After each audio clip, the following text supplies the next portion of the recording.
Hello everyone, welcome to my channel online GS by Diwakar. यहाँ पे हम लोग डीएसएसबी 2021 का ये पेपर का सॉल्व है और ये ऑफिशियल आंसर कीज है। जो यहाँ पे आप देख रहे हैं टिक लगा है पूरा, तो ये टोटल जो आपका ऑफिशियल आंसर की है उसी में इस तरह से आपका आंसर किया आया था, तो वही आपका यहाँ पे डायरेक्ट दिखाया गया है। और इसमें देखिए हम लोग केवल 20 प्रश्न आपको इस चैनल पे मिलेगा। इसके अलावा जो आपका हमने मेंशन किया था कि एक जो दूसरा चैनल है वनडे जंक्शन, ठीक, उस पर टोटल इसका सॉल्व आपको मिल जाएगा। क्योंकि यहाँ पे इसलिए मैं बता रहा हूँ कि यहाँ पे टोटल आपका जो प्रीवियस ईयर के यानी PYQ टोटल कलेक्शन होगा किसका, ज्योग्राफी का, ठीक है। तो अभी इसमें देखिए डीएसएसबी में टोटल आपका 180 ज्योग्राफी का पूछा गया है और 20 आता है किसका, टीचिंग एप्टीट्यूड का, ठीक। तो कोशिश किया जा रहा है कि एक वीडियो में ही टोटल 180 प्रश्नों को कंप्लीट कर लिया जाए, ठीक। तो ये आप इस चैनल पे वॉच करिएगा, तो इस चैनल पे आपको मिल जाएगा। और यहाँ पे आप यदि पहली बार देख रहे हो तो इसको सब्सक्राइब कर लीजिएगा। इसमें और भी यूपीएससी का भी इसमें सॉल्व दिया गया है, ठीक है। इस चैनल पे आपको यूपीएससी का वर्ल्ड ज्योग्राफी, फिजिकल ज्योग्राफी और इंडियन ज्योग्राफी इसका सॉल्व मिल जाएगा। और पीछे आप जाएंगे वहाँ पे ढेर सारे और भी सॉल्व प्रोवाइड कराए गए हैं, ठीक। तो यदि इस चैनल पे आप पहली बार आ रहे हैं तो चैनल को सब्सक्राइब कर लीजिए। इसके अलावा यदि आप टीजीटी, पीजीटी, नेट जेआरएफ देना चाह रहे हैं और यूपीएचईएससी का जो अभी एग्ज़ाम होने वाला है उसको भी आप अटेम्प्ट करना चाह रहे हैं तो इस नंबर व्हाट्सअप कर लीजिए। वहाँ आपको अलग अलग बैचेज भी मिल जाएंगे, ठीक, टेस्ट भी मिल जाएगा। जो आप लेना चाहें वहाँ से आप ले सकते हैं। तो चलिए यहाँ से स्टार्ट करते हैं हम लोग। पहला जो प्रश्न दिया है कि गैंगेटिक गल्फ, जिसे अब बे ऑफ बंगाल यानी बंगाल की खाड़ी के रूप में जाना जाता है, इसको पहली बार किसने आलेखित किया था, यानी पहली बार किसने मेंशन किया था। तो ये देखिए आपका ज्योग्राफिकल थॉट से क्वेश्चन है। विकल्प में देखिए आपका आर्यभट्ट, टालमी, स्ट्रैबो और मसूदी है। तो राइट आंसर इसमें टालमी ने पहली बार जो बंगाल की खाड़ी है इसको गंगा की खाड़ी या गंगेटिक गल्फ के रूप में बोला था, ठीक। नेक्स्ट यहाँ पे दिया है कि विश्व के भूभाग को 3 महाद्वीप यूरोप, एशिया और लीबिया में विभाजित करने वाले पहले विद्वान कौन थे। तो 3 महाद्वीपों के बारे में, यूरोप, एशिया और लीबिया के बारे में किसने बताया था। तो इसमें देखिए आपका हेरोडोटस महोदय ने बताया था। और जो इसमें आंसर दिया है डायरेक्ट हम लोग उसी पे फोकस करते हुए चलते हैं, चूँकि क्वेश्चन की संख्या ज़्यादा है तो वीडियो काफ़ी लंबा बनेगा। और कोशिश यहाँ पे ये है कि केवल आपको प्रीवियस ईयर डायरेक्ट मेंशन कराया जाए, ठीक। तरंग गति की दिशा में कौन सी भूकंपी तरंग समकोण पर कंपन करती है, यानी वर्टिकल कौन सी कंपन करती है। तो यस तरंग यहाँ पे है। अब देखिए इसमें एक आप लोगों के लिए ये बता दे रहे हैं, ये देखिए लव तरंग, रेले तरंग, ये सब आपका एक ही तरंग का नाम है, एल वेव्स का ही, ठीक। ये भी आई थिंक KVS में, TGT में, सॉरी नवोदय TGT में ये प्रश्न पूछा गया था। और ये अभी जो आपका DDU में पेपर हो रहे हैं PG वाले, तो PG लेवल के जो पेपर होते हैं इस समय ऑब्जेक्टिव हो रहे हैं MCQ टाइप के। तो अलग अलग जो यूनिवर्सिटीज़ के पेपर उसको आप क्या करिए कि देख लीजिए, उसको सॉल्व भी कर लीजिए, क्योंकि ये जो प्रश्न बनाए जा रहे हैं काफ़ी ठीक ठाक लेवल के प्रश्न है। अगला देखिए, ईसाई यूरोप काल के दौरान प्रस्तावित किए गए TO मानचित्र था। इसमें T मूल शब्द किससे प्रकाशित किया गया है, यानी T क्या प्रतिनिधित्व करता है। तो आप देखेंगे इस तरह से वो मैप आपका बनाया गया है, ठीक है, ऐसे है। तो ये आपका जो है यहाँ पे ये आपका ईसाई वाला मानचित्र है, ईसाई यूरोप काल का, ठीक है। तो ये T जो है आपका मेडिटेरेनियन सी का प्रतिनिधित्व करता है। इसके अलावा देखिए दिया है कि the region extending between continental shelf and deep sea plain is known as. तो यहाँ पे कह रहा है कि जो कॉन्टिनेंटल सेल्फ है, सेल्फ यानी कि महाद्वीपीय मग्न तट, और डीप सी प्लेन यानी कि गंभीर सागरी मैदान, तो इनके बीच क्या पड़ता है। तो वही यहाँ पे पूछ रहा है कि इन दोनों के बीच किसका विस्तार पाया जाता है। तो पहले क्या होता है, कॉन्टिनेंटल सेल्फ होता है, फिर स्लोप होता है, फिर डीप सी प्लेन होता है। और इसी गंभीर सागरी मैदान में आपका क्या होता है, गुयाट वगैरह पाए जाते हैं, जो अंतः सागरी आप कह सकते हैं कि पर्वत चोटियाँ होती हैं। इसमें कटक भी पाए जाते हैं, गर्त भी पाए जाते हैं, ठीक है। तो ये आपका देखिए कॉन्टिनेंटल सेल्फ होता है पहले, महाद्वीपीय मग्न तट, फिर स्लोप यानी कि मग्न ढाल, ठीक। उसके बाद गंभीर सागरी मैदान होते हैं। तो यहाँ पे आपका कॉन्टिनेंटल स्लोप हो जाएगा। अगला देखिए, भूगोल के क्षेत्र में भूदृश्य शब्द निम्नलिखित में से किसके द्वारा प्रस्तावित किया गया था? तो किसके द्वारा प्रस्तावित किया गया था लैंडस्केप? तो ये आपका कार्ल ओसावर, इनकी एक बुक है कल्चरल लैंडस्केप के नाम से भी है, ठीक है, सांस्कृतिक भूदृश्य। तो इसमें राइट आंसर कार्ल ओसावर हो जाएंगे। उसके बाद देखिए, औसतन रूप से पृथ्वी के आंतरिक भाग का घनत्व कितना होता है? तो औसतन रूप से पृथ्वी के आंतरिक भाग का घनत्व 5.5 होता है। और इसके अलावा देखिए, नेक्स्ट क्वेश्चन 8 नंबर पे दिया है कथन और कारण वाला। तो कथन और कारण में देखिए, इसमें दिया है कि व्यवहारिकता कार्यात्मकता का एक संशोधित रूप है। उसके बाद दिया है कि व्यवहारिक भूगोल भौगोलिक स्थान को ज्ञान और त्रुटि के सम्मिश्रण के रूप में पहचाना जाता है। तो इसमें कह रहा है कौन सा कथन सही है? तो देखिए, ये आपका व्यवहारिकता और कार्यात्मकता ये दोनों अलग अलग चीज़ें हैं, ठीक है। व्यवहारिक भूगोल में भौगोलिक स्थान को ज्ञान और त्रुटि के सम्मिश्रण के रूप में पहचाना जाता है, ये बात सही है।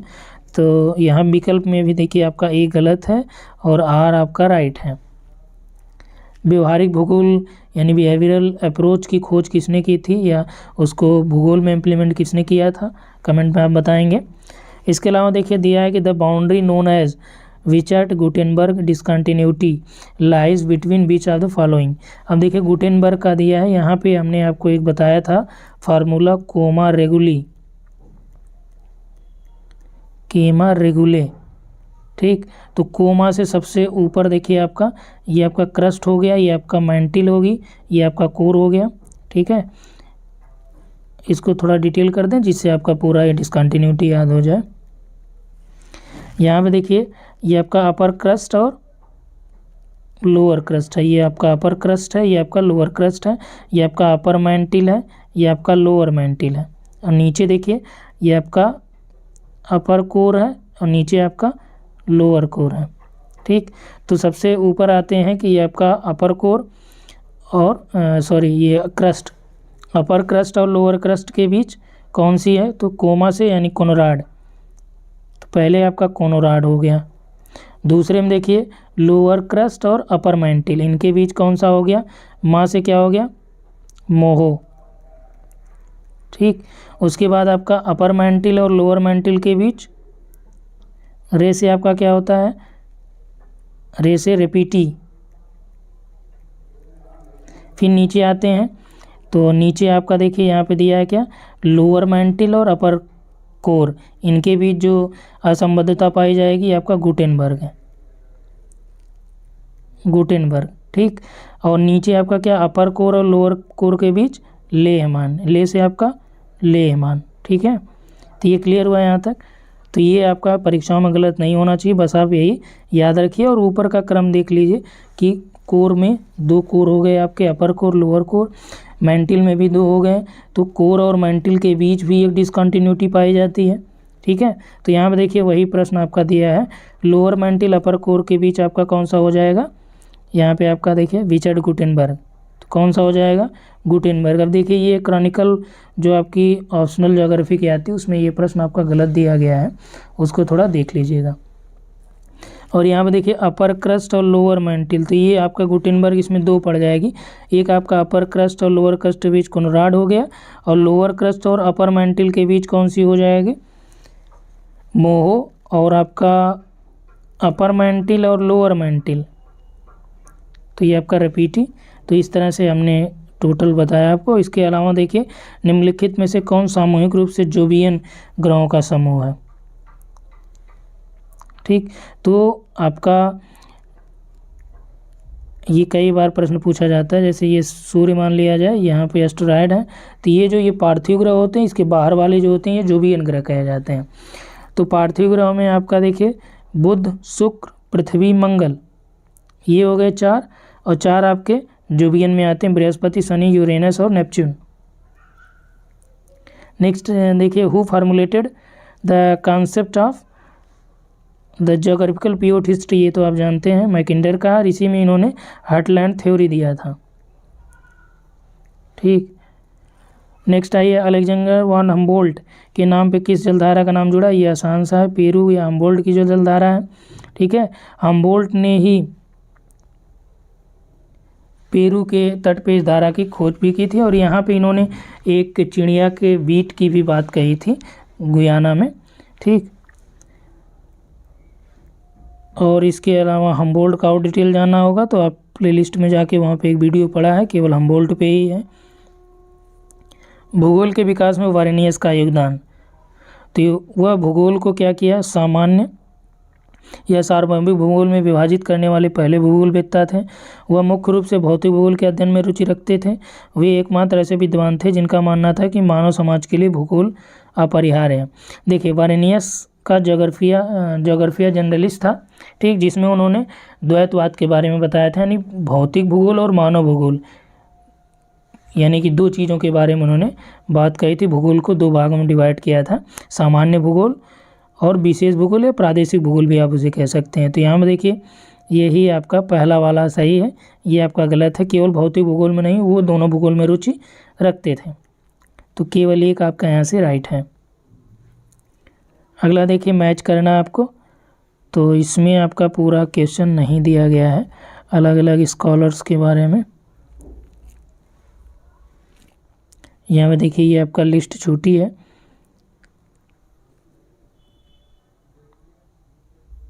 ठीक है, तो इसको छोड़ते हैं। नेक्स्ट देखते हैं कि the period of the great age of discovery, खोज का जो महान वर्ष कौन सा है या कब से प्रारंभ होता है, किसके बाद से। Period of the great age of discovery started after the 15th century, 15वीं सदी के बाद जो है ये चालू होता है। अगले देखिए नेक्स्ट है कि 16 नंबर पे अटलांटिक महासागर का आकार क्या है, तो ये आप जानते हैं ऐसा आकार है।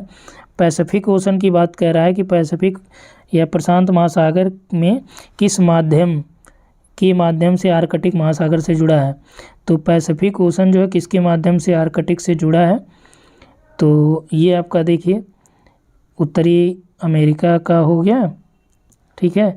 इधर आपका यहाँ से कमचटका ये प्रायद्वीप हो गया किसका, रसिया वाला।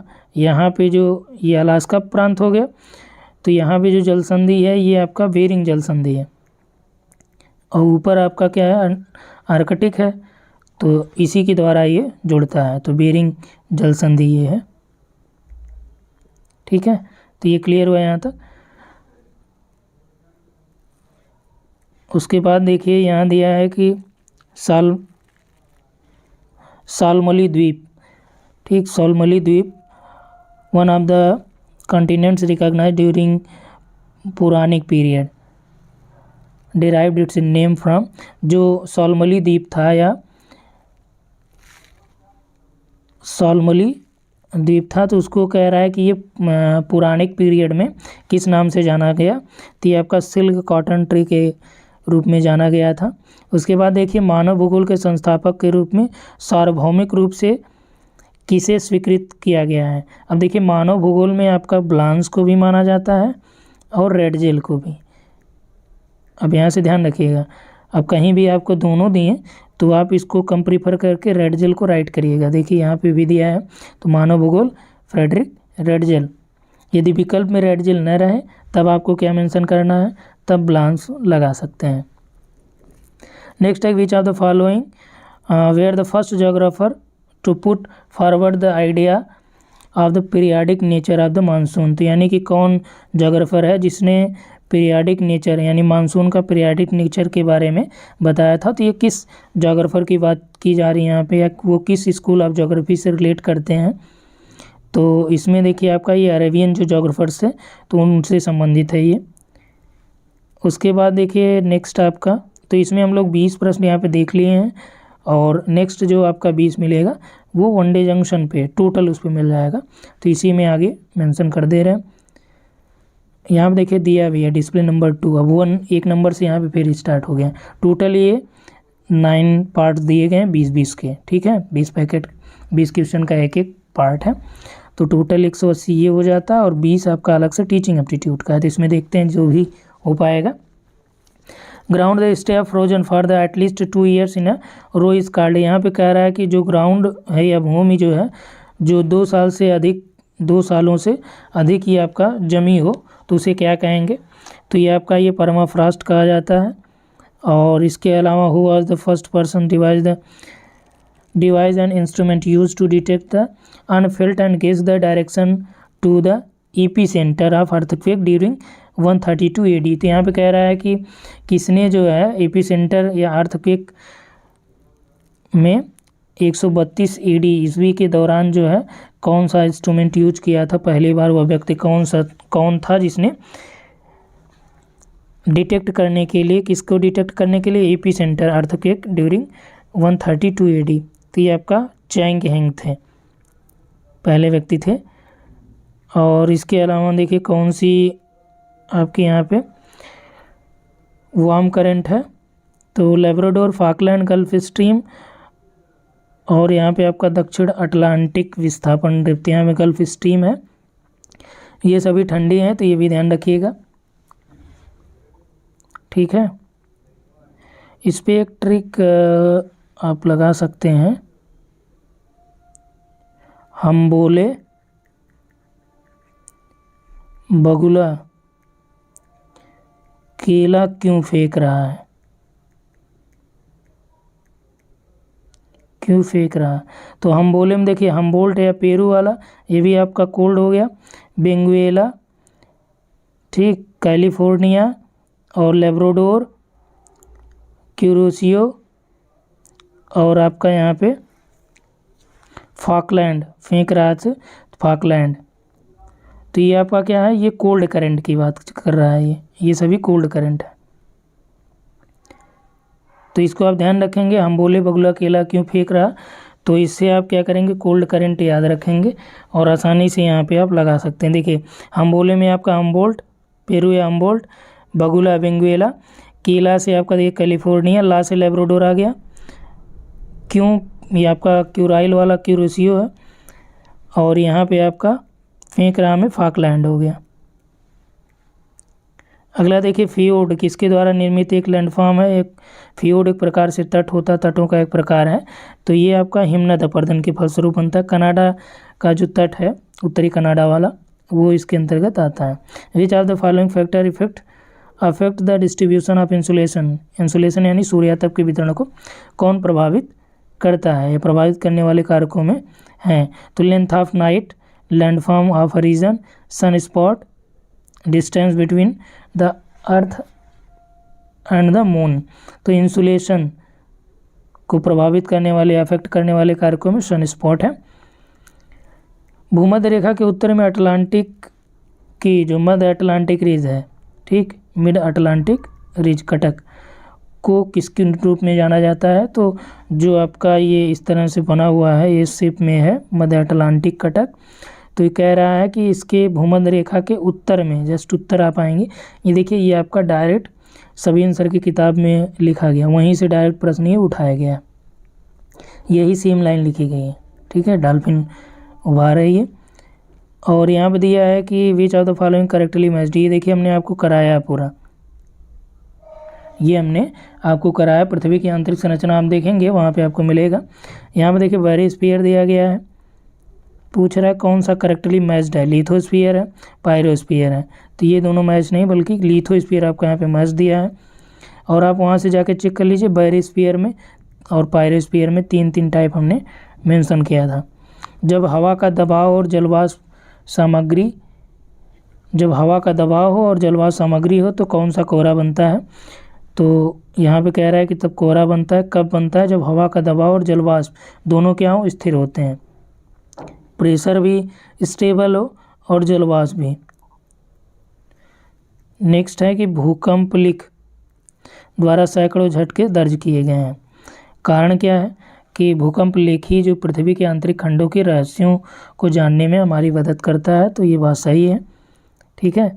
और इसी कारण से इसमें जो भूकंप आते हैं उसके अलग अलग झटके दर्ज किए जाते हैं कि भाई कितना ये रेंज में रहा है। अगला देखिए, the origin of continental shelf is due to which of the following process. तो कह रहा है कि कॉन्टिनेंटल शेल्फ यानी महाद्वीपीय मग्न तट जो है उसकी उत्पत्ति किस प्रक्रियाओं के फलस्वरूप हुई है। यहाँ पर simple faulting along continental margin, ठीक, साधारण जो भ्रंश है कॉन्टिनेंटल सीमांत के।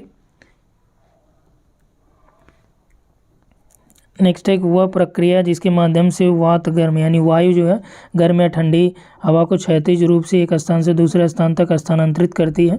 तो जब हवा का क्षैतिज विस्थापन हो तो आपका अभिवहन होता है। ठीक है। अगला कौन सी प्रक्रिया ऊर्जा उन्मुक्त करती है? तो संघनन में ऊर्जा उन्मुक्त होता है। वही जैसे आपका वाष्पन की जो गुप्त ऊष्मा होती है, जैसे संघनन जब होगा तो जो गर्मी है वाष्प है तो इसमें जो एनर्जी है वो क्या करेगी, बाहर निकालेगी, फिर ये संघनित होगी। अगला है कि पृथ्वी को निम्नलिखित में से कौन सी परतें बाह्य से आंतरिक तक का जो सही क्रम है वो क्या है? तो हमने आपको वहाँ मेंशन किया, क्रस्ट है, मैंटिल है, कोर है। तो क्रस्ट को भूपर्पटी, मैंटिल को भूप्रवाह और सी आपका क्रोडाई है। निरंतर वर्षण के लिए यानी कि प्रेसिपिटेशन के लिए किस प्रकार का निम्न बादल जिम्मेदार होता है? यानी कि लगातार वर्षा हो तो ये आपका वर्षा स्तरीय निम्बो स्टेटस होता है। और अगला 1919 में पृथ्वी की उत्पत्ति की व्याख्या करने के लिए जो ज्वारी संकल्पना थी जेम्स जेफरीज की। ठीक है। तो यहाँ पे आपका राइट आंसर जेम्स जीन्स था। आगे चल के जेफरीज ने इसका आई थिंक 1920 या 22 में उन्होंने संशोधन किया था इसमें। विश्व की सबसे गहरी मीठे पानी की झील का क्या नाम है? तो बैकाल झील है ये। और इसके अलावा देखिए नेक्स्ट है रसेल का जो द्वितारक परिकल्पना है उसके बारे में कौन सा कथन सही है? तो रसेल का द्वितारक परिकल्पना, इसमें देखिए राइट आंसर डायरेक्ट देखिए, इस परिकल्पना ने साथी तारे से बाहर निकले पदार्थों से ग्रहों का निर्माण की व्याख्या की थी। नेक्स्ट है देखिए, इसमें हम लोग डायरेक्ट आंसर इसलिए देख रहे हैं क्योंकि क्वेश्चन ज़्यादा अटेम्प्ट करने हैं और कोशिश करना है कि कम टाइम में आपका मैक्सिमम कवर हो जाए। तो ये इसको फोकस केवल इस पर्पज़ से किया गया है कि ताकि आपका जो प्रीवियस ईयर से प्रश्न हूबहू पूछे जाते हैं वो आपके यहाँ से मिल जाए।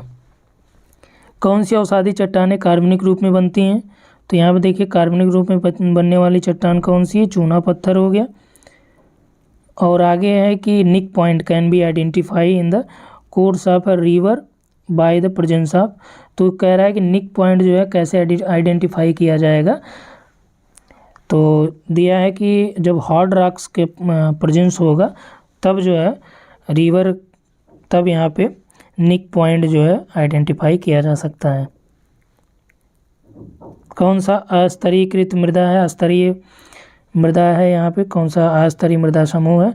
तो अस्तर जिसमें नहीं पाए जाते जलोढ़ों में जो है ये आपका नहीं पाया जाता। The Cano Cristales river is known as known by which name? तो ये किस नाम से जानी जाती है? कानो क्रिस्टल रिवर। ये आपका लिक्विड रेनबो के नाम से जानी जाती है। किस दाब पेटी को अस्वच्छांश कहते हैं? तो ये आपका उपोष्ण उच्च दाब पेटी होती है, वही आपका 30 से 35 वाला जो। ठीक है। निम्नलिखित कारकों में से कौन से महासागरों में लवणता की मात्रा और वितरण को नियंत्रित दिया है कि निम्नलिखित कारकों में से कौन जो है महासागरों में यानी ओशन में जो साइलेंटी पाए जाते हैं उसकी मात्रा और उसके डिस्ट्रीब्यूशन को कंट्रोल करते हैं? तो इसमें देखिए वाष्पीकरण भी हो है और नदियों से मीठे पानी का अंतर प्रवाह ये भी लवणता की मात्रा को कंट्रोल करता है। वायुमंडलीय दबाव भी है और वर्षण भी जिम्मेदार है, क्योंकि ढेर सारा पानी अभी बारिश हो जाएगी तो लवणता में कमी हो जाएगी, वाष्पीकरण ज़्यादा हो जाएगा, लवणता में बढ़ोतरी आ जाएगी। ठीक है। नदियाँ जो अपना नदियों के जल में जो लवणता की मात्रा होती है ये 3 पर मिल पाई जाती है, यानी कि 1 किलो यदि 1 लीटर पानी नदी का लेंगे उसको आप उबालेंगे तो इसमें लगभग 3 ग्राम के आसपास नमक मिलने की पॉसिबिलिटी होती है। तो इसमें 1 2 3 4 सभी सही हैं। नेक्स्ट है कि निम्नलिखित में से कौन से हवा में उनके प्रतिशत के अवरोही क्रम में सही ढंग से अनुक्रमित है? तो सबसे ज़्यादा आपका क्या होता है? नाइट्रोजन है, ऑक्सीजन, फिर आर्गन है, फिर आपका CO2 होगा। ठीक है। 78-21 ये आपका 1% होता है। यदि किसी महासागर की लवणता की मात्रा अधिक है तो उसमें क्या चीज़ होगा? वाष्प दर भी अधिक होगा, घनत्व कम होगा या तापमान कम होगा? हिमांक जो है इसका कम होगा। तो किसी महासागर की लवणता की मात्रा अधिक है तो जरूरी नहीं कि वहाँ पे वाष्प दर ही अधिक हो तभी वो लवणता की मात्रा अधिक हो। बल्कि वहाँ जो है हिमांक कम होगा। हालांकि जहाँ पे वाष्पीकरण अधिक रहेगा वहाँ पे लवणता की मात्रा ज़्यादा रहती है, लेकिन ये वेरी करता है अलग अलग प्लेसेस पे। नेक्स्ट है कि which type of sand deposit is also called वेलवैक। वेलवैक किस सैंड डिपॉजिट यानी बालुका स्तूप को कहा जाता है? तो यहाँ पे सैंड लीप्स, ठीक, which type of sand deposit is also called वेलवैक। तो सैंड लीप्स जो है ये सैंड डिपॉजिट को वेलवैक कहा जाता है। भूमिगत जल कौन सा स्रोत अवसादी चट्टानों से प्राप्त होता है? भूमिगत जल का कौन सा स्रोत जो आपका सेडिमेंट्री रॉक से प्राप्त होता है? तो आपका देखिए जो कोनेट वाटर होता है। नेक्स्ट है कि based on their Heights above the ground which type of clouds can have a base of 10 kilometre. ठीक, तो यहाँ पे दिया है कि ऊंचाई के अनुसार, जो भूमि से ऊंचाई के अनुसार विच टाइप ऑफ क्लाउड है, यानी 10 किलोमीटर से अधिक बेस किसका होता है? तो ये आपके उच्च बादल जो होते हैं। अगला डाप्सन इकाई, ये आपका जो है ओजोन की सांद्रता को मापने के लिए की जाती है। नेक्स्ट है कि पक्षीपात जो डेल्टा है इसका सही उदाहरण क्या है? तो मिसिसिपी मिसौरी जो रिवर है ये आपका पक्षीपात डेल्टा का एक एग्जाम्पल प्रस्तुत करती है। गंगा डेल्टा हो गया, ये आपका प्रगतिशील भी आप कह सकते हैं इसको। वर्षण के निम्नलिखित में से किस रूप का जो व्यास है 50 से लेकर 50 मिलीमीटर होता है? यानी कि वर्षण में अलग अलग जो बूंदें होती हैं वर्षा की, उसकी बात यहाँ पे कर रहा है। बोल रहा है कि किसकी बूंदों की जो व्यास होती है वर्षा में ये 5 से लेकर 50 मिलीमीटर के आसपास होती है। तो इसमें देखिए जो आपका राइट आंसर है, ये जो ओलावृष्टि होती है उसमें आपका 5 से लेकर 50 mm के आसपास होती है। नेक्स्ट है कौन से पुराने वलित पर्वत हैं? तो देखिए यहाँ पे राइट आंसर आपका अरावली है। अरावली के संदर्भ में ये भी आप जान लीजिए कि ये जो है आपका सबसे प्राचीन, विश्व का सबसे प्राचीन वलित पर्वत है। वर्तमान में ये क्या है? अवशिष्ट रूप में है। ठीक है, वर्तमान पूछेगा तो ये अवशिष्ट रूप में है। अगला देखिए सॉइल होरिजन सी लेयर रिप्रेजेंट। तो सी लेयर जो मृदा परिच्छेदिका होती है उसमें ए, बी और सी लेयर होते हैं। तो इसमें कह रहा है सी लेयर क्या रिप्रेजेंट कर रहा है? तो ये आपका जो है वेदर पेरेंट मटेरियल को ये डिफाइन करता है। मरे द्वारा जो पंख का कीचड़ों का वर्गीकरण किया गया था समुद्र महासागरों में निक्षेप का, तो कह रहा है कि महासागरों के चारों ओर नीले पंख का रंग नीला काला केवल किस कारण से होता है? तो नीला या काला किस कारण से होगा? तो ये आयरन के सल्फाइड की वजह से ये आपका इस तरह का रंग देता है। अगला वायुमंडल के किस परत की पहचान ध्रुवीय प्रकाश यानी जो अरोरा से की जाती है? तो आयन मंडल में अरोरा ऑस्ट्रालिस और अरोरा बोरियालिस आपने पढ़ा होगा। ठीक, अगला देखिए नेक्स्ट है कि जब ... तब हवा को स्थिर माना जाता है। यानी हवा को स्थिर कब माना जाएगा? विकल्प के अनुसार जब हवा का जो रुद्धोष पतन दर है सामान्य पतन दर से ज़्यादा हो जाए, तब आपका हवा स्थिर मानी जाएगी। अगला है कि प्राचीन समुद्री यात्रा करने वाले जनों ने पछुआ पवनों को भयंकर 50 या फ्यूरियस 50 क्यों कहा? यानी कि जो प्राचीन समुद्री यात्री लोग थे तो वो क्या कहे कि पछुआ पवनें जो चलती हैं समुद्रों में उनको भयंकर 50 यानी फ्यूरियस 50 क्यों कहा? क्योंकि ये 40 से, देखिए यहाँ पे दिया भी गया है, दक्षिणी गोलार्ध में चलती ही हैं और यहाँ पे ये अधिक प्रबल होती हैं, इनकी तीव्र गति होती है। 40 से 60 अक्षांशों के बीच ये चलती भी हैं। 40 पे आपका गरजता चालीसा और 50 पे भयंकर 50, 60 पे आपका चीखता 60 नाम है। The rate of evaporation does not depend on which of the following factor. कह रहा है कि जो वाष्पीकरण की दर है ये किस पे डिपेंड नहीं करती है, कौन से कारक हैं? जो water vapour content of the, इसमें राइट आंसर देखिए अवेलेबिलिटी ऑफ विंड एनर्जी। ठीक, इस पे आपका ये डिपेंड नहीं करता है रेट ऑफ इवेपोरेशन। जबकि आपका सरफेस मॉइस्चर की उपलब्धता ये भी इस पे डिपेंड करता है। एयर एंड सरफेस का जो टेम्परेचर है ये भी, ठीक, वाटर वेपर कंटेंट जो है एटमॉस्फेयर में उस पर भी डिपेंड करता है रेट ऑफ इवेपोरेशन। जब सूर्य, चंद्रमा और पृथ्वी क्षेत्रकलन की स्थिति में आ जाए तो कौन सा ज्वार उत्पन्न होता है? तो ये आपका जो है लघु ज्वार उत्पन्न होता है, यानी समकोण की बात कर रहा है। ठीक है। अगला है कि समुद्री जल में कौन सा लवण प्रचुर मात्रा में मौजूद होता है? तो सबसे ज़्यादा जो पाया जाता है आपका NaCl है, सोडियम क्लोराइड। नेक्स्ट है कि चीनुक जो पवन है उसके बारे में बोल रहा है कि ये ऊर्ध्वाधर पवनें हैं, स्थानीय रूप से प्रभावित क्षेत्र मौसम की स्थिति को अधिक से अधिक प्रभावित करती हैं। ठीक, इन्हें बर्फ़, चूँकि ये चीनुक गर्म पवन है तो जब ये आपका रॉकीज की ढालों पे चलती है तो वहाँ पे बर्फ़ को ख़त्म कर देती है, यानी उसको समाप्त कर देती, पिघला देती है। इन पवनों को USA में फॉन कहते हैं। नहीं, चीनुक पवनों को स्नो हीटर, देखिए यही मैं बोल रहा था कि बर्फ़ जो ख़त्म करती है उसको स्नो हीटर कहते हैं, बर्फ़ को खाने वाली। तो स्नो हीटर कहा जाता है क्योंकि तापमान में अचानक वृद्धि के कारण ज़मीन की सतह पर मौजूद बर्फ़ पिघल जाती है और ये हरा भरा यहाँ पे हो जाता है। तो इसमें 1 और 3 सही है, फॉन नहीं कहते हैं इसको। नेक्स्ट है महासागरों में लवणता के ऊर्ध्वाधर वितरण के संदर्भ में कौन सा कथन सही है? तो मध्य अक्षांशों में समुद्रों की लवणता कुछ निश्चित सीमा तक बढ़ जाती है, उसके बाद फिर उसमें क्या होती है, गिरावट चालू होती है। ठीक, तो ऊर्ध्वाधर वितरण में ये आपका राइट है। एक निश्चित सीमा तक लवणता बढ़ेगी, उसके नीचे आप जाएंगे फिर आपका ये गिरती हुई प्रतीत होगी। आगे देखिए, यहाँ भी मैच कराने का यहाँ पे भी क्वेश्चन दिया नहीं है। अगला है कि निम्न में से किस काल को कशेरुकी जंतुओं की पहली उपस्थिति के रूप में पहचाना गया?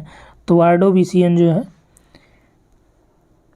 इसमें कशेरुकी जंतुओं की पहली उपस्थिति पहचाना गया। फिर देखिए आपका मैच कराने के लिए ये भी नहीं है भी प्रश्न आपका, विच of the following is the most extensive kingdom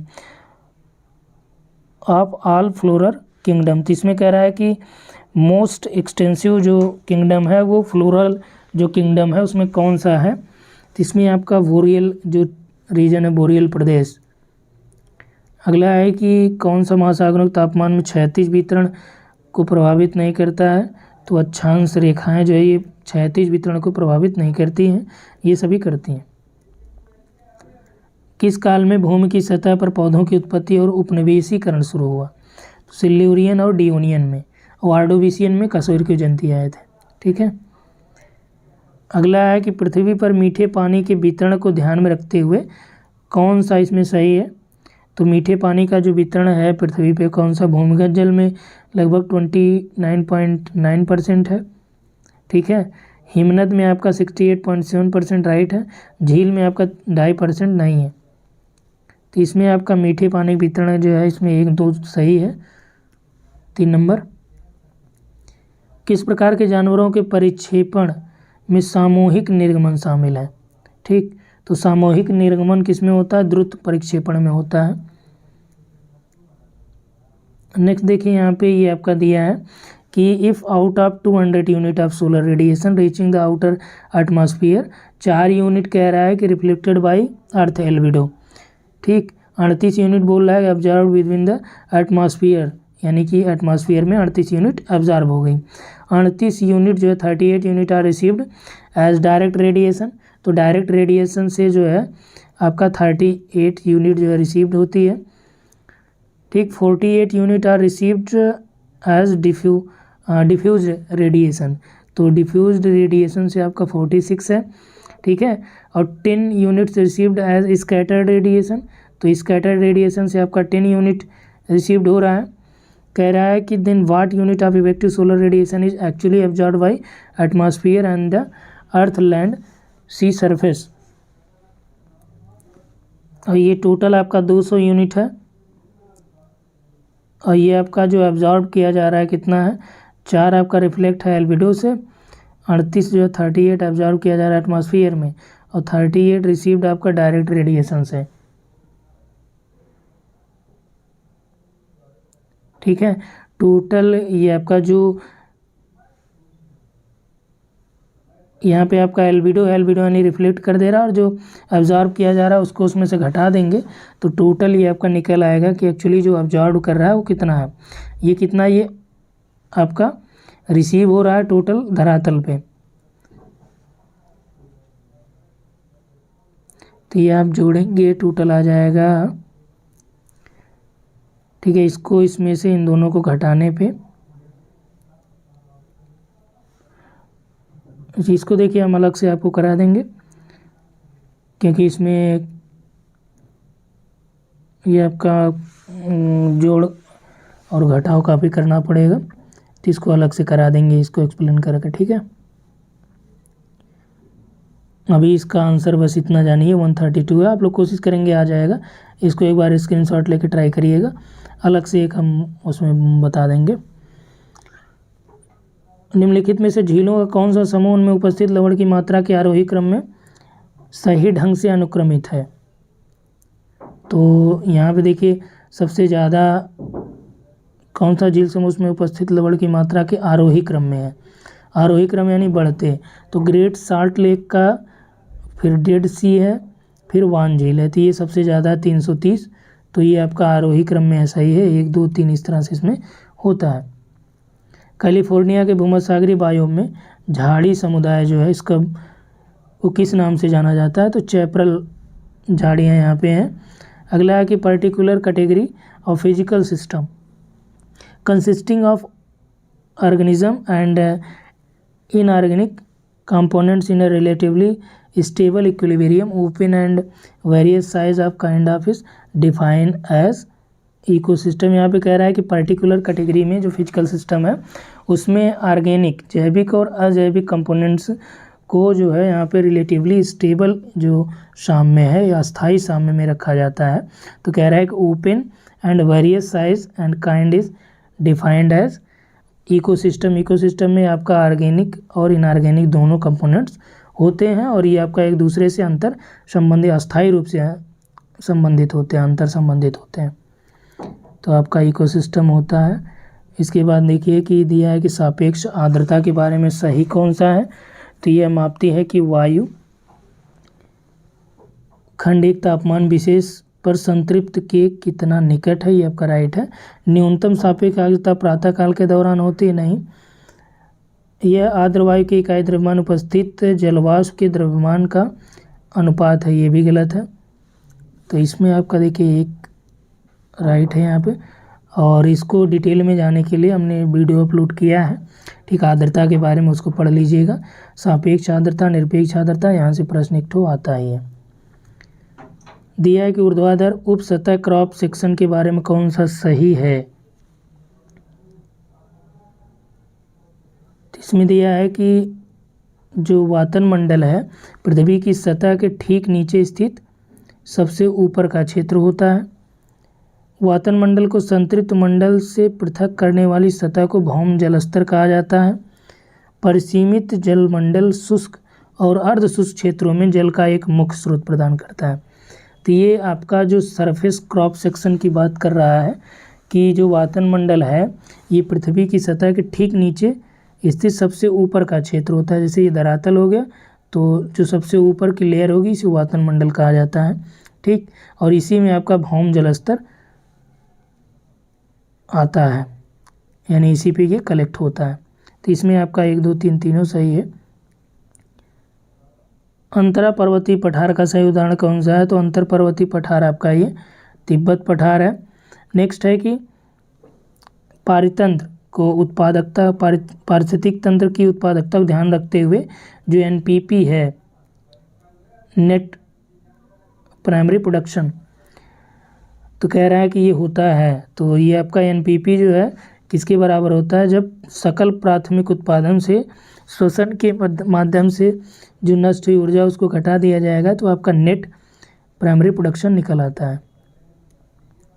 next है कि वायुमंडल की समताप मंडल परत को हवाई जहाज उड़ाने के लिए अधिक मान्य किया जाता है, तो ये आपका सही है, समताप मंडल में ही। और समताप मंडल परत अपेक्षाकृत स्थिर होती है, हवा के ऊर्ध्वाधर प्रवाह से पहचानी जाती है। तो नहीं, इसमें ऊर्ध्वाधर प्रवाह नहीं होता हवा का, ठीक। थोड़ा सा ये शांत मंडल होता है अपेक्षाकृत क्षोभ मंडल के, ठीक। यदि बहुत ज़्यादा इसमें प्रवाह देखी जाए तब यहाँ पे समस्या हो जाती है।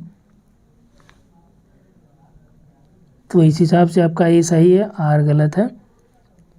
हालांकि समताप मंडल में यदि आप देखेंगे कि क्षोभ मंडल से के ऊपरी जो परत है उसी में आपका जेट पौने चलती हैं। नेक्स्ट है कि निम्न में से कौन सा भारत में पाए जाने वाले जैव विविधता हॉटस्पॉट में से एक है। तो यहाँ पर देखिए आपका भारत वर्मा जो ये भी आपका एक जैव विविधता हॉटस्पॉट है इंडिया का। पश्चिमी घाट भी है, ठीक, और पूर्वी हिमालय ये भी आपका जैव विविधता हॉटस्पॉट है। अगला देखिए कौन सा उष्णकटिबंधीय नम पर्णपाती वनों के प्रमुख वृक्षों में से एक है। तो आपका ये टीक जो है। इसके अलावा देखिए घास के मैदानों की सूची दिया गया है, तो घास के मैदान इसमें दिए नहीं गए हैं। पश्चिमी घाट में जो जोंग जलप्रपात है तो ये आपका शरावती नदी पे है। दिया है कि which are the following characteristics, इसको भी आपका लेटराइट सॉइल के बारे में पूछ रहा है कौन सा सही है। तो लेटराइट सॉइल में आपका आयरन रिच सॉइल होती है, ये राइट है। कार्बनिक पदार्थों की उपलब्धता के आधार पर विषमपोषी जंतुओं को निम्नलिखित 3 श्रेणियों में वर्गीकृत किया गया है। अब विषमपोषी जंतु इसमें कौन से हैं, तो ये आपका देखिए इसमें लिखा भी गया सैप्रोफिट्स, परजीवी और होलोजोइक। नेक्स्ट है कि हिमालय के निम्नलिखित में से कौन सी जो पर्वत श्रृंखला है, ठीक, मुख्य परिसीमा क्षेप यानी एमबीटी मेन बाउंड्री थ्रस्ट द्वारा अलग की गई है। तो आपका ये लघु हिमालय और शिवालिक हिमालय। तो एक और आपका इसमें देखिए एमसीटी मेन सेंट्रल थ्रस्ट, उसको भी आप ध्यान रखिएगा। जलोढ़ मृदा मुख्यतः निम्न में से किस क्षेत्र में पाई जाती है, तो जो नदियों के मैदान है तो गंगा ब्रह्मपुत्र मैदान हो गया। जीवमंडल जो बायोस्फीयर रिजर्व है, कौन सा घटक शामिल है इसमें, कार्बनिक घटक, अजैविक ऊर्जा घटक। तो बायोस्फीयर में सभी प्रकार के घटक पाए जाते हैं। भाखड़ा नांगल जो बांध है किस नदी पर है, तो सतलज पे है ये। और नेक्स्ट है यहाँ पे कि कुमाऊं हिमालय की सबसे ऊंची चोटी नंदा देवी है। मानसून उत्पत्ति की जो गति का उदाहरण है उसको फ्लोन महोदय ने दी है, ध्यान रखिएगा किसने, फ्लोन। अगला है कि the inter governmental treaty called the Ramsar convention is based on, तो रामसर कन्वेंशन किस पे बेस्ड है, आर्द्रभूमि यानी वेटलैंड पे। 2 फरवरी को मनाया जाता है वेटलैंड डे। चरमोत्कर्ष वनस्पति, ठीक, मोनोक्लाइमेक्स सिद्धांत क्या कहता है, चरमोत्कर्ष वनस्पति की प्रकृति के बारे में एक चरम यानी मोनोक्लाइमेक्स सिद्धांत कहता है कि क्षेत्रीय जलवायु चरमोत्कर्ष वनस्पति का प्रमुख नियंत्रण है। Which of the following is not one of the phase of biotic succession, biotic succession की कौन सी यानी कि जैविक अनुक्रमण के जो अवस्थाएं होती हैं उसमें कौन सी एक नहीं है इसमें विकल्प में। फेज माइग्रेशन है, फेज रिएक्शन भी है, फेज ऑफ एडजस्टमेंट ये नहीं है, न्यूडेशन है। नेक्स्ट है यहाँ पे कि स्पर्धी अपवर्जन, ये इकोलॉजिकल निके के बारे में, निकेत के बारे में कह रहा है कि स्पर्धी अपवर्जन का कानून कहता है कोई भी 2 प्रजातियां समान निकेत को ग्रहण नहीं करेंगी तथा एक ही पर्यावास में समान संसाधनों के लिए बहुत लंबे समय तक प्रतिस्पर्धा भी नहीं करेंगी। कह रहा है कि कम प्रभावी प्रजातियों की तुलना में अधिक प्रभावी प्रजातियां विस्तृत व्यापक पारिस्थितिक निकेत ग्रहण करती हैं, तो राइट है ये। पारिस्थितिक निकेत जनसंख्या संसाधन चर से प्रभावित नहीं होता है, जनसंख्या संसाधन चर से प्रभावित होता है, नहीं दिया है तो रंग हो जाएगा। ये दोनों सही हैं। लाल मिट्टी का रंग किसकी वजह से होता है, तो आप जानते हैं लाल नीला ये सब फेरिक ऑक्साइड। अगला है कि अंडमान निकोबार द्वीप समूह किसके द्वारा अलग होता है, तो 10 डिग्री चैनल। और ये सभी चैनलों को आप ध्यान रखिएगा। 8 डिग्री क्या है, डूरंड क्या है, रेड क्लिफ क्या है। किस मृदा में जलधारण क्षमता सबसे अधिक होती है, तो काली मृदा, ये भी मृदाओं को आप पढ़ लीजिएगा। लेटेराइट में आयरन की मात्रा सर्वाधिक होती है। सुंदरबन जो प्रसिद्ध डेल्टा है इसमें क्या पाए जाते हैं, तो ये आपका मैंग्रोव वन पाया जाता है। नेक्स्ट है कि भारत के शीत मरुस्थल के बारे में कौन सा कथन सही नहीं है, शीत मरुस्थल में, तो सिंधु नदी इस क्षेत्र से होकर बहती है, सही है। दक्षिण में जास्कर पर्वत से घिरा हुआ है। हिमालय पर्वत के वृक्षछाया क्षेत्र में आता है जो शीत मरुस्थल है। शीत मरुस्थल कहाँ पे है, आपका लेह लद्दाख वाला वही, ठीक है। इस क्षेत्र में लवण या सैलाइन झीलों की विशाल विविधता है, तो ये आपका सही नहीं है। विश्व में किस देश का सबसे बड़ा डाक नेटवर्क है, तो आपका आ जाता है भारत। संयुक्त राज्य अमेरिका के ग्रेट लेक्स में कौन सा उद्योग सबसे ज़्यादा विकसित है? लौह इस्पात उद्योग है। भारतीय विमान प्राधिकरण AAI का गठन कब हुआ था? अप्रैल 1995 में। मैथमेटिकल जो क्वेश्चन है उसको हम अलग से कराएंगे, ठीक है, उसको डिटेल में सॉल्व करा के, क्योंकि इसको कंप्लीट करना है। तो जो मैथमेटिकल इसमें आएंगे या प्रैक्टिकल वाले जो लगेगा कि थोड़ा ज़्यादा बड़े हैं वो तो उसको अलग से कराएंगे। पूर्वोत्तर भारत में झूम कृषि किस नाम से जानते हैं? झूम के नाम से। इन सभी को आप एक बार देख लीजिएगा, ठीक है, ये आपको याद होना चाहिए। कुमारी, वेबर, दहिया, ये सभी। पश्चिमी घाट में कुमारी आप जानते हैं। निम्नलिखित में से किस महाद्वीप का सबसे पहले औद्योगिकरण हुआ? तो यूरोप में औद्योगिकरण सबसे पहले हुआ था। और भारत का एकमात्र नदी तट प्रमुख बंदरगाह कौन सा है? तो ये आपका कोलकाता वाला बंदरगाह है, हुगली के पास जो है, हुगली नदी। भारत सरकार द्वारा कितने निर्यात प्रक्रमण क्षेत्रों यानी EPZ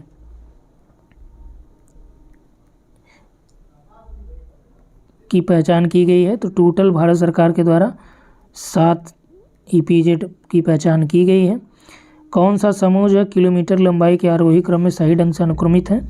ठीक है, कौन सा क्रम है? आरोही है, 1 2 3 इस रूप में। तो सबसे छोटा पहले ब्यास नदी, रावी, यमुना, गंगा। राष्ट्रीय वन नीति 1952 ने भारत में वनों को किन 4 श्रेणियों में वर्गीकृत किया? तो 4 श्रेणी वनों की कौन सी है? संरक्षित वन, राष्ट्रीय वन, ग्राम वन और वृक्ष भूमि। ठीक, अगला है कोपेन का भारतीय जलवायु वर्गीकरण में ये किन विचारों पर आधारित था? तो कोपेन ने जो जलवायु वर्गीकरण किया था भारत के संदर्भ में औसत मासिक तापमान, औसत वार्षिक वर्षा, औसत मासिक वर्षा, इन सभी को ध्यान में रखा था। ठीक है, यहाँ पे देखिए राष्ट्रीय उद्यानों का भी दिया है नहीं तो इसलिए छोड़ देते हैं इसको, आगे हम लोग आते हैं। इसमें देखिए जेट स्ट्रीम की बात आ गई।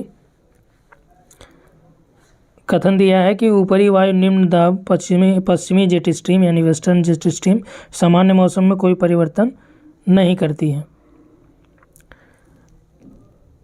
दिया है कि क्षोभ मंडल में ऊपरी वायु उच्च दाब तथा प्रति चक्रवात स्थितियां विकसित होती हैं।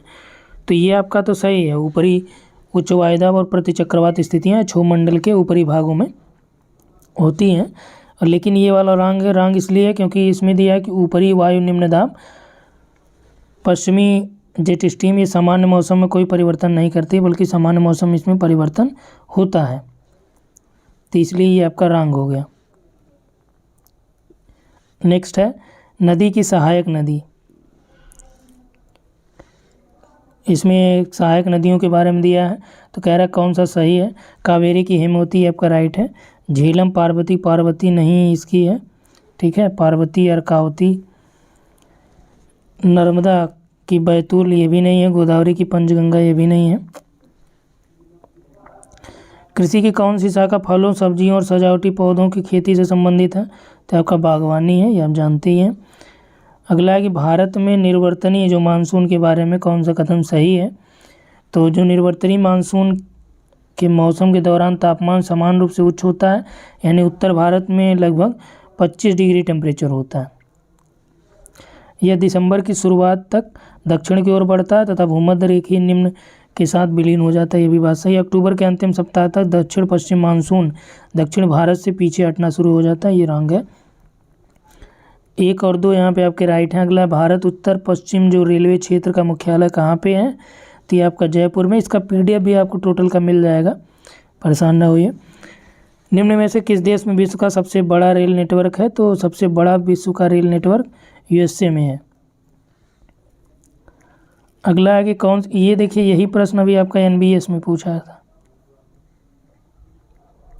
नवोदय में, यही सेम प्रश्न। निम्न में से कौन सी फसल खरीफ मौसम में उगाई जाती है? रबी, खरीफ, जायद, ये 3 फसलें के प्रकार हैं, हम जानते हैं। तो ये आपका मक्का हो जाएगा यहाँ पे। नेक्स्ट है कि किस उद्योग का सबसे बड़ा उत्पादक है भारत जो है? तो ये जूट का है। और flying squirrel is found in which of the following biosphere reserve. तो फ्लाइंग स्क्वैरल जो ये किस बायो रिजर्व में पाई जाती हैं, चिड़िया का नाम है। तो ये आपका पंचमढ़ी मध्य प्रदेश में। आर्थिक संरचना में चतुर्भुजात्मक क्षेत्र की गतिविधियां निम्न में से कौन सी शामिल है। तो यानी ये आपका फोर्थ क्या कि ये आप कह सकते हैं इसको क्वार्टनरी लेवल की, ठीक, चतुर्थ क्षेत्र की गतिविधियां। तो नंबर 1 आपका प्राइमरी होता है, सेकेंडरी होता है, तीसरी को आप टर्शियरी कहते हैं और चौथे को आप क्वार्टनरी कहते हैं, ठीक है। तो क्वार्टनरी लेवल की जो है वो आपके रिसर्च हो गया। और एग्रीकल्चर आपका प्राइमरी हो गया, विनिर्माण आपका सेकेंडरी हो गया और ये आपका सर्विसेज जो है टर्शियरी यानी तृतीय। अगला है कि प्रवासन का आयु संरचना पर सीधा प्रभाव पड़ता है। प्रवास का यानी माइग्रेशन का आयु पर सीधा प्रभाव पड़ता है, बात सही है। क्योंकि जब जो मान लीजिए कि 15 साल से नीचे वाले बच्चे हैं तो उनके अंदर उतना ज़्यादा वो पैसे की दिक्कत तो होगी नहीं, क्योंकि जो इनके पिताजी हैं वो वही तो सब कुछ देख रहे हैं इनका। अब दुर्भाग्य से किसी किसी की स्थिति में ऐसा नहीं होता है। तो यहाँ पे वही चीज़ कह रहा है कि प्रवासन का आयु संरचना पर सीधा प्रभाव पड़ता है, तो बात सही है। अगला है कि प्रवासन का आयु चयनात्मक की ओर ध्यान देता है, जिसका अर्थ है कि 15 से 30 वर्ष की आयु के लोग छोटी या बड़ी आयु समूहों के लोगों की तुलना में अधिक गतिशील होते हैं। तो क्रियाशील जो जनसंख्या होती है 15 से 45 ही मानी जाती है, ठीक है। तो ये आपका ये भी राइट है। तो इसी वजह से सीधा आयु संरचना पर ये प्रभाव पड़ रहा है। तो ये आपका राइट हो गया। इसमें ए और आर दोनों सही है, व्याख्या भी आपका सही है। इसमें देखिए राजमार्ग मिलाने, ये भी आपका नहीं दिया है। ये देखिए आपका इष्टतम जनसंख्या सिद्धांत के अनुसार इष्टतम जनसंख्या वह है जो प्रति व्यक्ति अधिकतम आय प्रदान करती है, या प्रति व्यक्ति न्यूनतम उत्पादन हो, या न्यूनतम ह्रास प्रतिबल, कम संसाधनों के साथ अधिकतम उत्पादन। इष्टतम जनसंख्या यानी थ्रेशोल्ड पॉपुलेशन। शहरी आकार की मॉडल संकेंद्रीय कटिबंध सिद्धांत। तो कॉन्सेंट्रिक जोन थ्योरी किसके द्वारा दी गई है, तो ये बर्गेस की है कॉन्सेंट्रिक जोन थ्योरी। और सेक्टर थ्योरी किसकी है, ये देखिए आपका ये सब अर्बन लैंड यूज पे डिपेंड है, ठीक, नगरीय भूमि उपयोग पे आधारित ये सिद्धांत है। सेक्टर थ्योरी किसकी है, तो सेक्टर ये आपका होमर हैट की है। विच type of rural settlement is found in Asia. तो एशिया में किस प्रकार के रूरल सेटलमेंट होते हैं, यानी ग्रामीण अधिवास कॉम्पैक्ट होते हैं। नेक्स्ट है कि हरित क्रांति की, दूसरी हरित क्रांति का उद्देश्य क्या रहा है। तो दूसरी हरित क्रांति में ये था कि भाई जो यहाँ के लोग थे उनकी प्रति व्यक्ति आय में वृद्धि करनी है, यानी जीवन स्तर उठाना, राइट है ये। जैव प्रौद्योगिकी का उपयोग भी इसमें शामिल किया गया। भोजन, दालें, तिलहन, औद्योगिक कच्चे मालों पर ये आत्मनिर्भर बनाना। शुरुआत में जो पहली हरित क्रांति थी उसमें ये किया गया कि भैया पहले पेट भरने के लिए भोजन आ जाए, मतलब गेहूँ चावल पे ही फोकस किया गया। फिर दूसरे में जो है तब क्वांटिटी की बात की गई, क्वालिटी की बात की, पहले में क्वांटिटी की बात थी। तीनों इसमें सही हैं। कौन सा कारक ग्रामीण बस्तियों की उत्पत्ति को प्रभावित करता है, ठीक है।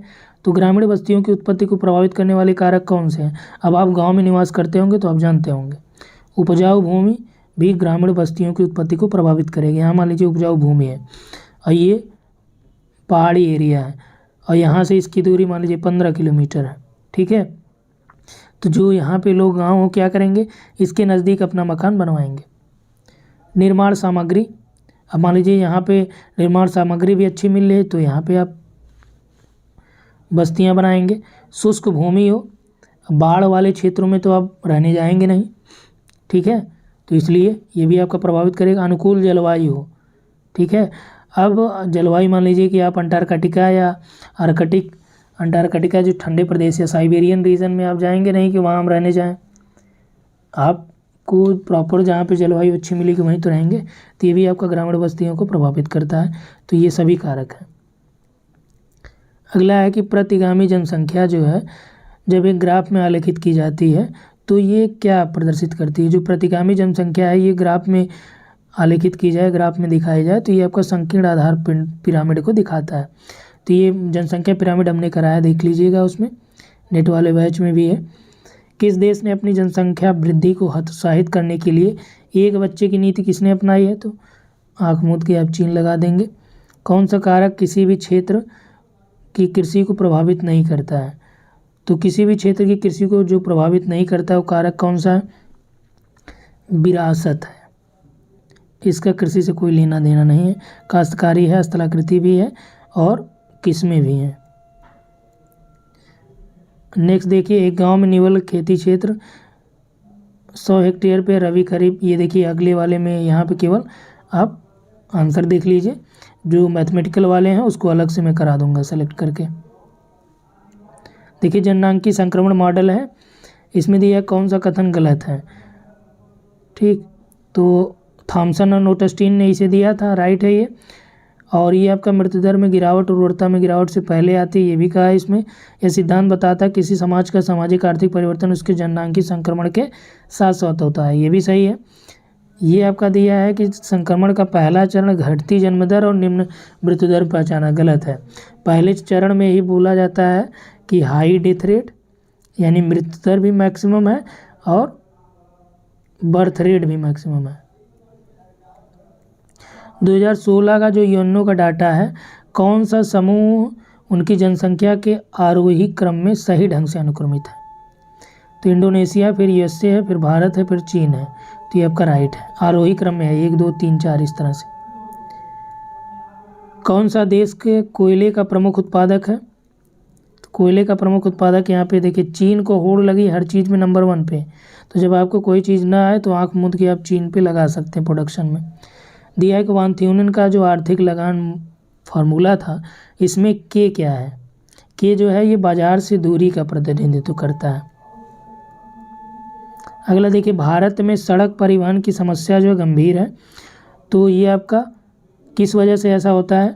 मिश्रित यातायात की वजह से।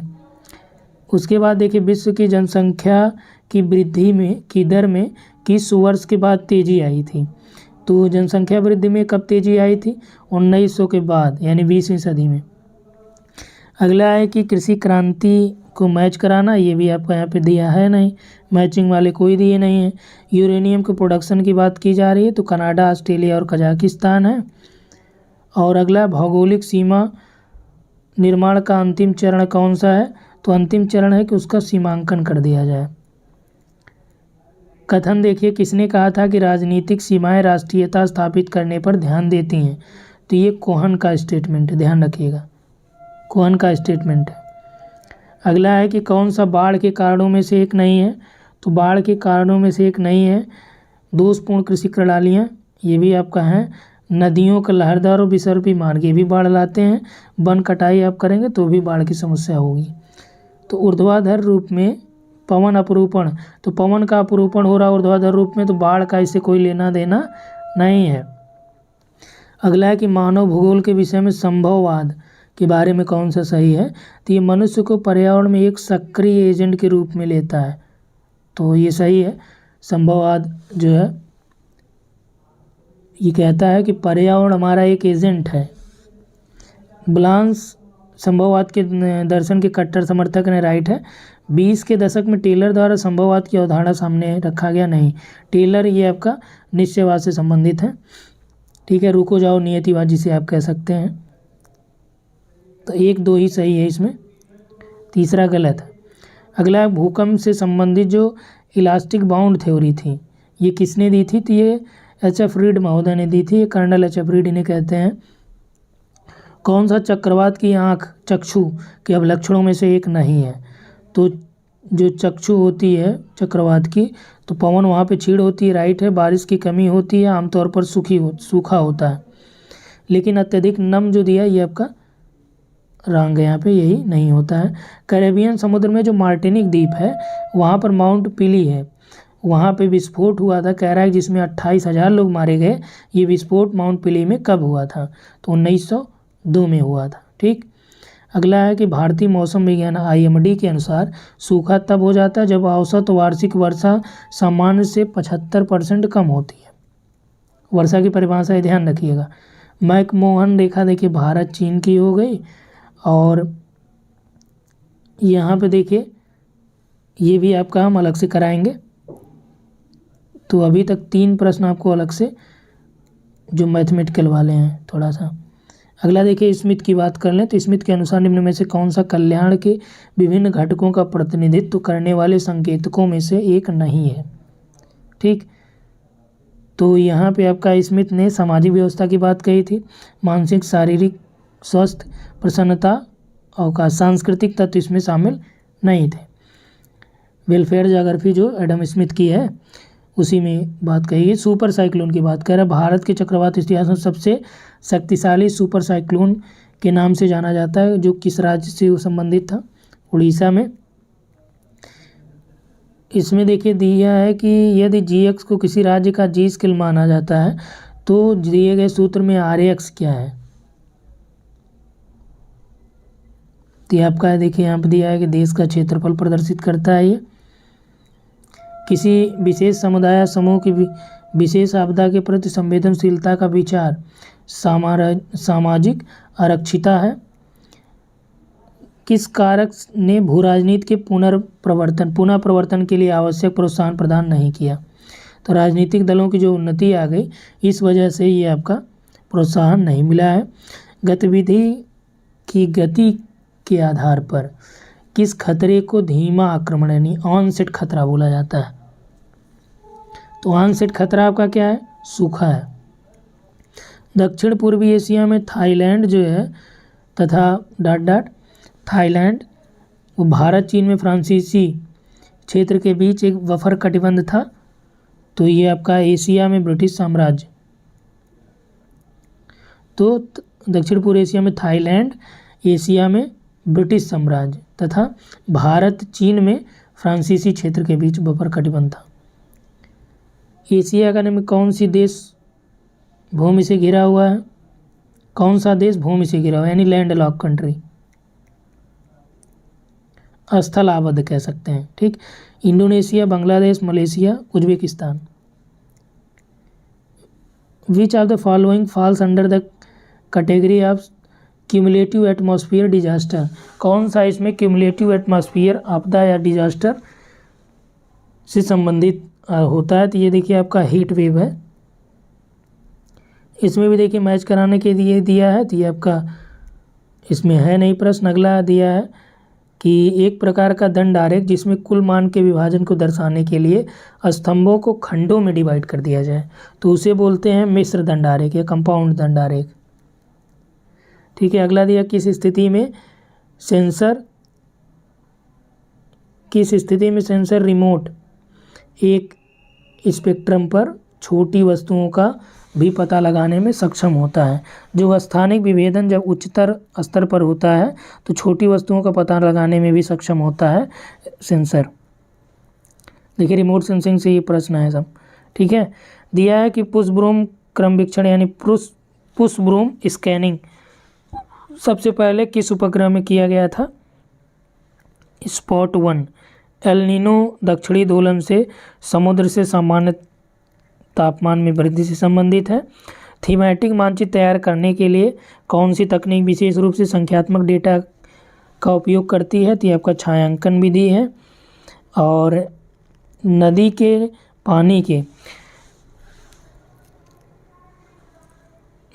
पानी के बिंदु प्रदूषण में निम्नलिखित में से क्या शामिल होता है। तो पॉइंट पॉल्यूशन जो होता है बिंदु प्रदूषण, उसमें आपका शहरी मलजल नदियाँ शामिल की जाती हैं। प्रदूषण के प्रकारों के अंतर्गत ये आता है। अधिकतम ओजोन घनत्व जो है 20 से 25 किलोमीटर रेंज में होता है। और इसमें दिया है कि किसे एक कण वायु प्रदूषक नहीं माना जाता। तो ग्लिसरॉल को नहीं माना जाता, एरोसोल, परागकण, सूत ये सभी माने जाते हैं। भारत में गरीबी के बारे में कौन सा कथन सही है। तीव्र जनसंख्या वृद्धि को गरीबी के कारणों में से एक रूप में पहचाना जा सकता है। तो सही है, बहुत ज़्यादा जनसंख्या वृद्धि हो ही गई है। भारत सरकार ने लोगों में खाद्य सुरक्षा सुनिश्चित करने के लिए जो PDS शुरू किया है, सार्वजनिक वितरण प्रणाली, सही है। गरीबी को उन्मूलन करने के 2001 में एकीकृत ग्रामीण विकास कार्यक्रम को अपनाया गया था। तो ये 2001 में नहीं किया गया था। ठीक, IRDP। कौन सा एक लघुमान मानचित्र है, तो ये आपका ये एटलस है। उसके बाद देखिए निष्क्रिय सूक्ष्म तरंगी सुदूर संवेदन का उपयोग किसके लिए किया जाता है, तो ये आपका ओशनोग्राफी या समुद्र विज्ञान के लिए, ये भी ध्यान रखिएगा।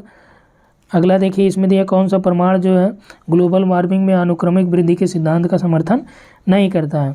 परमाफ्रॉस्ट यदि पिघलेगा तो माना जा रहा है हाँ ग्लोबल वार्मिंग हो रहा है। समुद्र में जल स्तर में वृद्धि, ग्लोबल वार्मिंग हो रही है। महाद्वीपों के जो हिमनद हैं वो भी पिघल रहे हैं, तो ग्लोबल वार्मिंग हो रही है। लेकिन वर्षा यदि स्थिर पैटर्न उसका प्रॉपर चल रहा है तब इससे ग्लोबल वार्मिंग नहीं पता चलती है।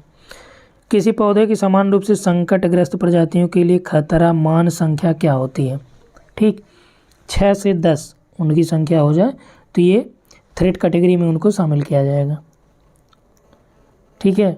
इसमें भी आपका नहीं दिया गया। झील के पानी में किस पदार्थ की उच्च सांद्रता से फेफड़ों का कैंसर हो सकता है, तो फेफड़ों का कैंसर एस्बेस्टस। भोपाल गैस त्रासदी मिथाइल आइसोसाइनेट के रिसाव से हुई है, ये आप जानते ही हैं। कौन सा संवहनीयता का गुण नहीं है, ठीक, तो इसमें पारिस्थितिक संसाधनों की निरंतर आपूर्ति, संवहनीयता यानी कि सस्टेनेबिलिटी की, ठीक है, पारिस्थितिक संतुलन बनाए रखना, पारिस्थितिक कार्य, ये सभी आपका संवहनीयता के गुण हैं। लेकिन अनुकूल परिस्थिति मांगों को पूरा करना ये नहीं है। कैडेस्ट्रल मैप को निरूपित करने वाले मानचित्र हैं, तो कैडेस्ट्रल ये आपका भूसंपत्ति या भूखंड को निरूपित करता है कैडेस्ट्रल में। कौन सा शंक्वाकार मानचित्र प्रक्षेपण के गुण में से एक नहीं है, तो शंक्वाकार मानचित्र प्रक्षेपण यानी पॉलीकोनिक मैप से रिलेटेड कौन सा नहीं है, तो कौन सा है ये देख लीजिए। सभी समानांतर संकेंद्री वृत्त चाप होते हैं इसमें, समान समानांतर यानी समान के साथ एक इसके लिए आपका, और ध्रुव को एक चाप या एक बिंदु के रूप में पॉइंट के रूप में दर्शाया जाता है। जबकि है कौन सा नहीं, आर्थोमॉर्फिक प्रक्षेपण नहीं है, ये यथाकृतिक नहीं है, ठीक है। एक माइक्रोमीटर से छोटे विशिष्ट पदार्थ को संभालने के लिए किस विधि का प्रभावी ढंग से उपयोग किया जा सकता है, तो स्थिर विद्युत अवक्षेपित विधि का।